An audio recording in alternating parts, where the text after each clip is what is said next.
బా ప్రేమలో పడ్డాక అవేవో ఉంటాయి కదా, అలాంటివి ఏమన్నా? ఎందుకుండు భాగ్యం, ఆ రోజు ఫిబ్రవరి 14th. అప్పటి వరకు గుంపులో కలుసుకునే మేము కూసింత గుట్టుగా కలుసుకునేవా.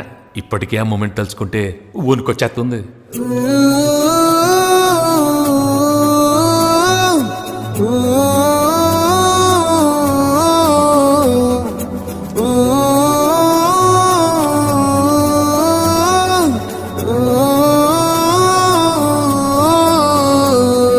చిరు చిరు జల్లెల్లో పెదవులు తడిసాయే, తడిసిన ఇద్దరి పెదవుల పైన మెరుపులు మెరిసాయే.